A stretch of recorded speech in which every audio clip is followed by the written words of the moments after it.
drag and drop. Okay, pwede rin natin lagyan ng just drag and drop. Ayan. Arte na. Okay.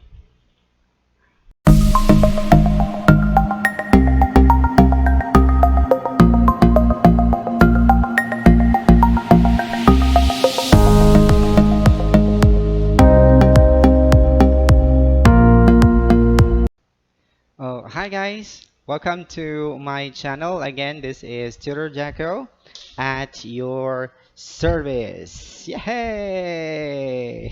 So, ako na lang nag-cheer sa sarili ko. Okay. Pa-shoutout tayo sa ating mga different supporters. Okay. So, shoutout tayo kay Tutor Abby GJ. Okay. So, thankful ako sa kanya because um, I could also learn a lot from her. Okay? So, Abby GJ. Okay. Grabe naman to si Abby. Ay, sinabay pa yung G at J. Kabalo na biyatang mga Bisaya. Maglisod taog pronoun. So, Abby GJ. Alright. And also another shout out tayo kay Todd and G. Okay? So, Todd and G. Actually, ang creator nito is si akong ate Geraldine. Okay. So, salamat kay Te for your support, no? Shout out tayo dito, Te. And then also, shout out ko sa imong video, Te. Okay, so, social tayo kasi may relatives tayo from the US. Okay, so, Tarin G na account or si Ate Gigi ko is actually in the US. Okay, so, he's also like a medical practitioner. So, our one of our modern day heroes nowadays. Like I said, so this is actually a tutorial on how to make YouTube thumbnail. Okay. Well, yung platform na ginagamit ko for my YouTube thumbnail, as you can see, no, in my previous videos, ito talaga yung platform na ginagamit ko, and I really like this platform. Okay, so aside from it's free, of course, yay, clap clap, it's free and it's free forever. So it's free forever and it's very easy to make. Okay, so you don't have to have like any background in graphic design. Okay, you don't have to have the skill in editing like Photoshop or any other platforms. All you just need to do here is to just click, copy paste, just drag and drop. Okay, so ganun na. And later ipapakita ko sa inyo. Okay, so well, by the way, let me introduce to you, of course, the platform that I'm using. It's Canva. Okay. Wow. Okay, so sana makakreate ako ng effects. Alright, for that intro. Okay, so yeah, that's Canva. Okay, so what is Canva, by the way? So Canva is actually a graphic design platform. Okay, it is used to create social media graphics, okay, presentations, posters, documents, and other visual content. The app includes templates for users to use. The platform is free to use. Again, free to use and offers paid subscriptions, of course, like Canva Pro and Canva for Enterprise for additional functionality. Okay, but the free account, guys, is free forever, and you also have like a lot of free elements, okay, free photos. If you want to sign up their account, I actually put the description, I mean the link to the description of this video. Just click it on. Okay, so click nyo lang doon and then you will be routed to the website. Okay, you will be routed to the platform of Canva. I will make a thumbnail for this video. Okay, so I hope I can make a good one. Okay, so let's go. Okay, so let's do the screen sharing now. Tan-tan-tan. Yes, ngayon guys, we're now here in the homepage of Canva. So you just have to go to canva.com and then you will be directed to their website. And after that, you have to log in if you already have an account, and then you can also sign up. Good thing about Canva is that dami-dami mo talagang mapagpipilian ng mga templates. Okay, so like if you're really that active in social media, okay, so you can, do a lot of, things here in Canva. So if you're active in social media, you can have stories in Instagram, so you can also edit, an image, a video, or if you want an Instagram post, Facebook post, or Facebook covers. Then also YouTube channel art. Okay, so yeah, YouTube channel art is like a Facebook cover. Okay, so yun yung makikita mo doon sa YouTube channel mo. And then also you have LinkedIn banners and many other things. As you can see, we have a lot of things, you can do actually here. Actually, this, yeah, ako. Okay, so this is all of my designs. Okay. So dito ko halos ginagawa yung lahat ng mga ano ko, ganap ko sa social media. Okay. So like for example, in this case, now I'm doing Bible studies. So this is a presentation. Okay. This one, yung Egypt to the Promised Land. Okay. And then after the our Bible study, then I post, you know what? In my Facebook account. So let's create a design now. So, ang dami-dami mong options dito, but you can actually search. Like for example, I will do a YouTube thumbnail. I will make a YouTube thumbnail. So, type in mo lang yan, then lalabas. And then the YouTube thumbnail has a size of 1080 by 720 pixels. I don't know what's px. Okay. So just click it, and then you will be routed to this one. Okay.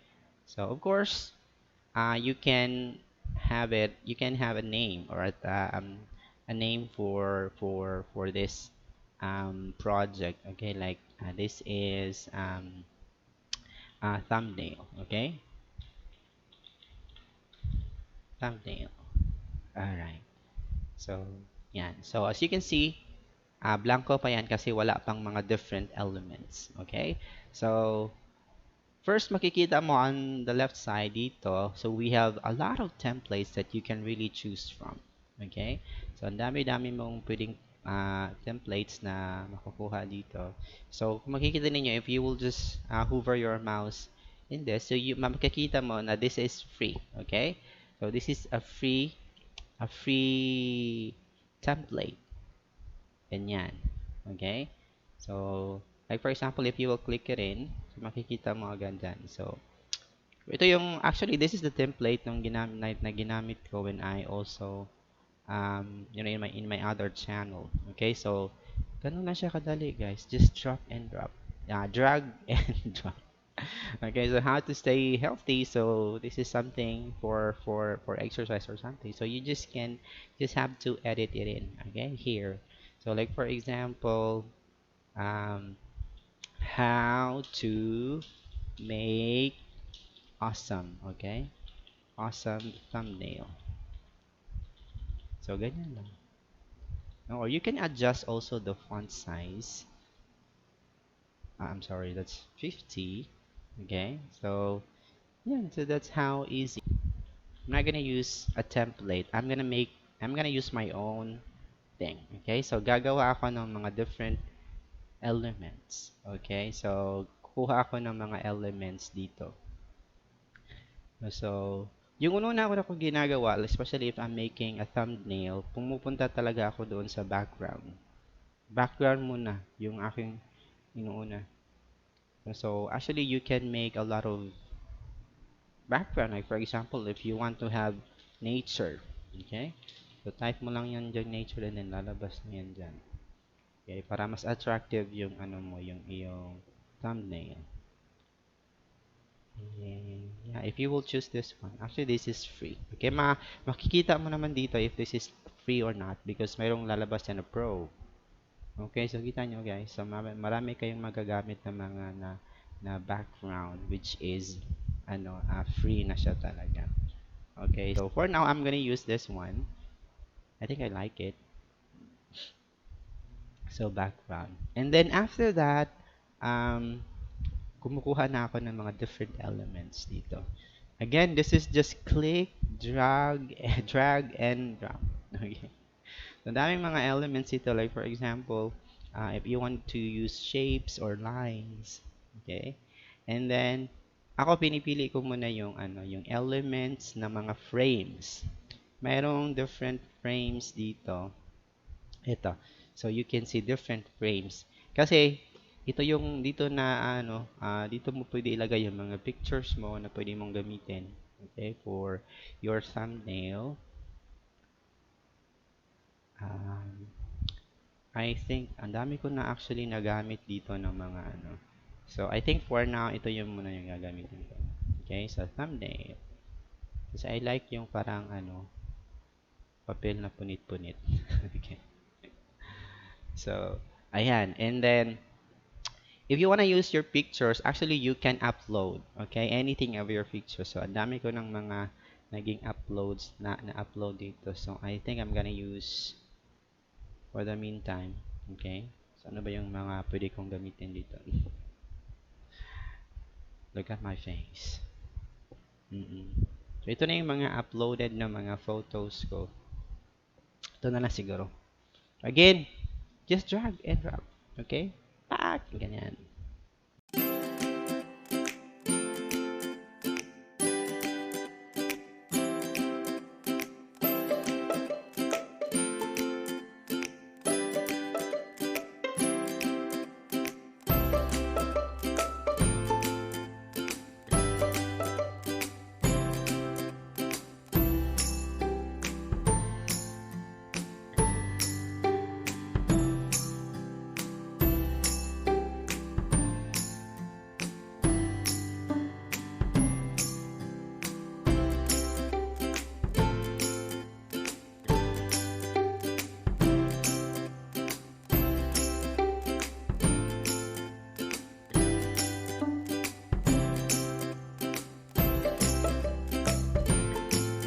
Like tatlong itlog. Okay, so hindi ko siya makita, so I just open na lang my other kasi gusto kong ganito din yun. Okay, so I just need to copy na lang it here. Again, copy paste and copy paste lang tayo dito, guys. Ayan, ayan na siya. Okay, so open mo na lang. Ito kasi yung hinahanap ko para makalagay ako ng maraming mga text dyan. Okay, so para hindi ka na masyadong mahirapan, if you have easy to make thumbnails, okay? Ano bang pwede ko ilagay? Okay? Free, okay? Kasi mas naano yung mga tao sa free, okay? So, you can have easy to make thumbnails for free. So, lakihan mo talaga yan kasi yan yung parang very enticing sa eyes ng ating mga viewers. Free, okay? So, easy to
So I think I'm okay with this design. Okay, so after that you can actually download. So just click download. Okay, and then mamimili ka if you want PNG. So this is suggested na yung PNG, meaning PNG has a high quality image. Okay, so you can also use PG, small file size image, PDF, okay, and many other things. But I will choose PNG. Okay, so if you want, yeah, according here, according dito, animate your design. Okay, so if you will animate your design, so may bayad na yun. Okay, so I think it's here. So you just click download, and then, yeah, okay, and then nahanap siya kung saan mo siya i-save. So dito ko na lang muna siya i-save. Okay, thumbnail. Ayan. Andyan. So, downloaded na siya and na-save na siya. Okay, so, yeah, that's how easy to make thumbnail here in Canva, guys. Alright? So, para naman na-attractive yung ano mo, yung thumbnail mo, and then you can get more views from it. Okay? And, yeah, thank you, by the way, for watching. And, um, if you like this video, just, hit subscribe and also click the notification bell so that you will be updated of, my new uploads. And if you are, masipag ka naman, just hit like, okay, if you like this video, and also leave a comment. If you want to shout out, just leave a comment, okay, below. And yeah, so thank you for watching and hope to see you again in my next video. Okay, so that's it for now. Bye for now and enjoy the rest of your day, guys. Bye bye.